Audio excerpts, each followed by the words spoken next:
Oh, Minsan, hindi mo na mataas to. okay lang ba yan? Mga 2 months na bigla.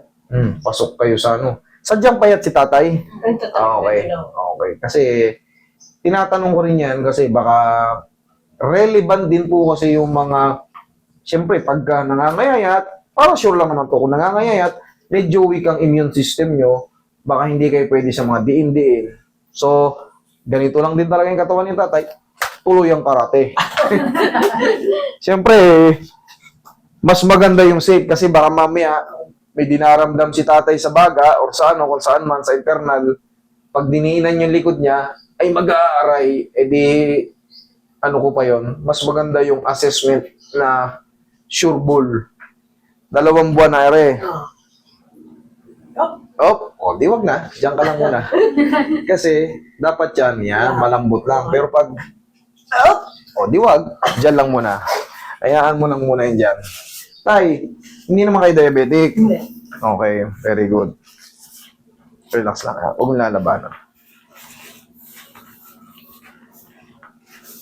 Yung mga frozen shoulder na yan, pag nararamdaman nyo na consistent, 2 weeks na parang may ngawit, may makirot dito ha. Pag humihinga ka, parang ilang minuto lang, parang sasabog dun sa loob. Ipacheck nyo na yan. Especially sa may mga diabetic, okay? Para hindi na umabot sa katulad nito. Pero si tata, hindi kasi diabetic. Doon lang, especially sa mga diabetic, kung nakakaramdam, consistent 2 weeks na parang uncomfortable na yung balikat nyo, parang may kumikirot-kirot sa loob, paghihiga kayo na ganyan, iba na yung pakiramdam nyo, pacheck nyo na, para sigurado tayo. Para hindi nyo danasin yung kagat ni Jollibee, masakit. Okay? Relax lang.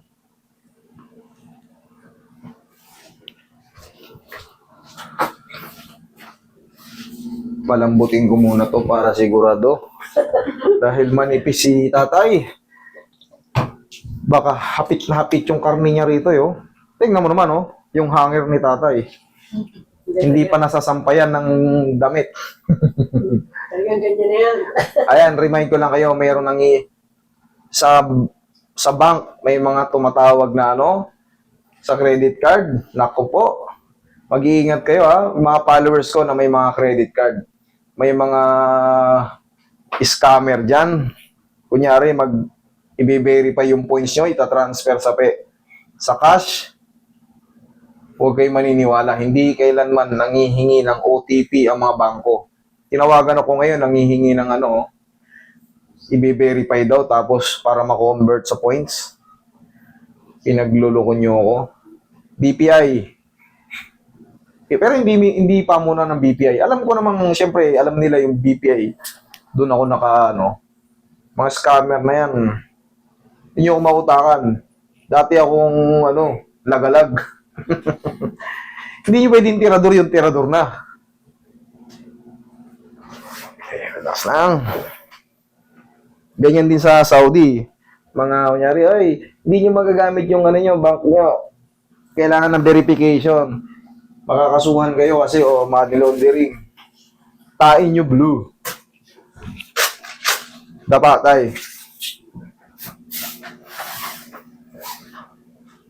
Sige tayo, ayos lang yung yan, shoot nyo mukha dyan. Pag ganito tayo. Yan. Okay lang kayo dyan tayo? Nakakahinga naman na maayos? Okay na. Sige, dyan lang muna ha.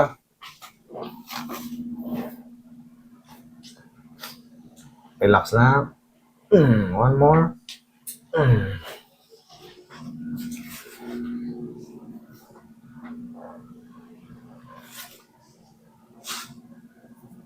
Relax lang.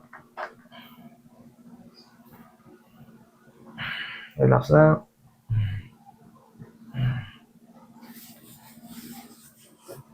Relax. Relax lang. Sometimes when this broken heart can end. Ano? Sure ka? Wala. Hindi, pipilahin ko kayo, ibalik ko rin. Hanggang nandito tayo. Kaya Taga saan po ba sila? Pasay po. Pasay. Okay. Oo, wala. Binabahan sa inyo, no? Oo.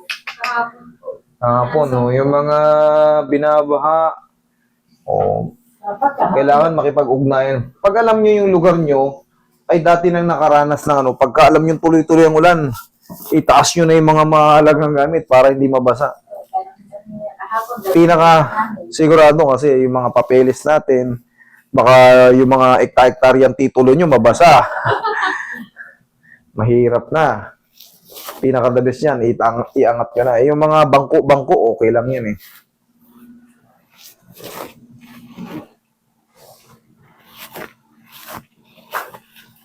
Pag ganito mamasahin ko, late, kahit 100, isang araw, okay lang. Kung ganito ka, Kaya isang oo, eh, dalawang palad ko, okay na eh. mga pikit lang. Nagmana ka rito sa ano mo. Papa mo to? Dito ka nagmana. Petit. Petit Monde. Tay, tihaya. Tihaya ka tayo. Ita-traction kita eh. Sige. Yan. Carl, hawa kami paa. Ito para sa buong katawan kasi to kaya mahalaga to. Lagi sa tiyan yung kamay, tay. Meron yan, meron. Yan, relax lang tayo ha. Inhale. Exhale. Yan lang muna. Yan, yan. Huwag kang gagalaw tayo ha. Yan, yan lang muna. Pasingawin lang muna natin yung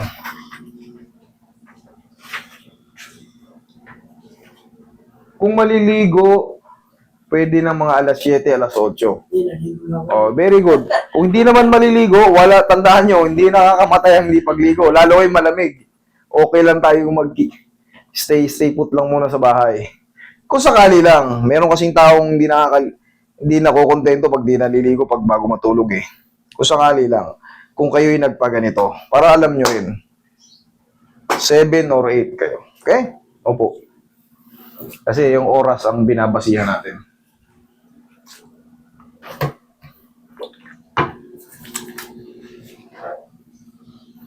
Yan lang tayo. Palambutin ko pa. Ito na ba yun? Yung kasunod. Ito na yun. Kaya alam mo na. Kailangan ko nanonood eh. Oh, pinalalambot ko muna kasi nga. Eh, halos magdamag. Tight eh. Alam ko na. Alam na rin ni tatay na yung kasunod eh. Ito na yun. Yes, ito na. Nire-ready ko lang yung mga laman-laman mo para Agad ni Jollibee. kagat ni Jollibee. Pero believe ako sa tao na yun, yung kinakagat ni Jollibee, may nakita yun, hinihimatay. Sa kabila naman lumipat, bumalik ulit dito. Pero, naidlip lang ng konti, hindi na yung totaling himatay talaga. Siya pa rin, ganun talaga siya. Pag nakaramdam ng konting pain, inaantok. Believe ako rin, taga Mandaluyong yun eh, matibay. Buwan loob. Relax lang. Kung lalabanan tayo.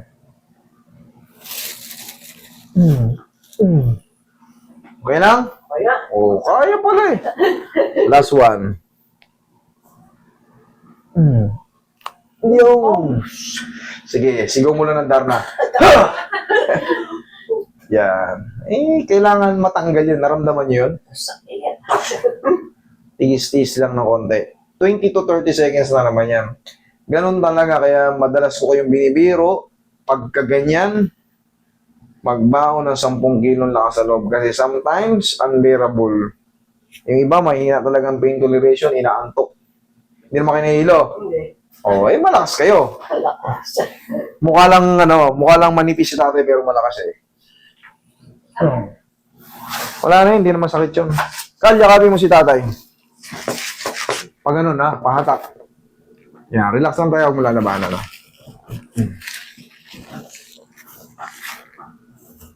Okay, thank you. Ay, ito na ang kasunod dito. Napanood yun na rin to, di ba?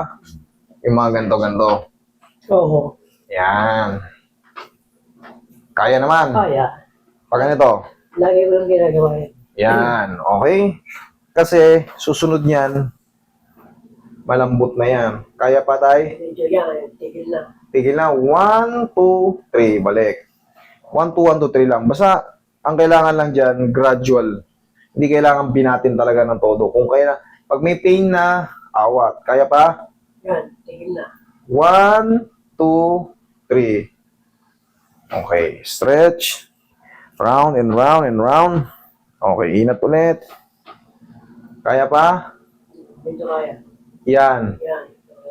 Okay pa? Okay. Yan. Yan. Okay pa. Yan. Kaya na. Kaya pa? Kaya pa. Yan. Yan, tama na. 1, 2, 3 ba? Naabot ka na sa likod. Unti-unti yan. Hindi natin kasi kailangan biglayin. Basta, ang bilang lang palagi, 1, 2, 1, 2, 3. 1, 2, 1, 2, 3. Sige, kaya pa tayo? Kaya. Kaya. Yan, kaya. Yan, medyo lang. 1, 2, 3. Okay. Ayos yan, tay. Tapos, round. Yan. Tapos,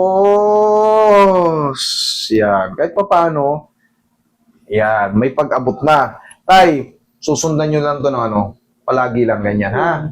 Tapos, yan. Habang lumalakas kayo, habang wala ng pain yan, kasi mas malalakasan nyo pa yan eh. Mas magagano nyo pa yan pag wala ng pain. So, ang ibig sabihin yan, may chance na kayo mag-stretch.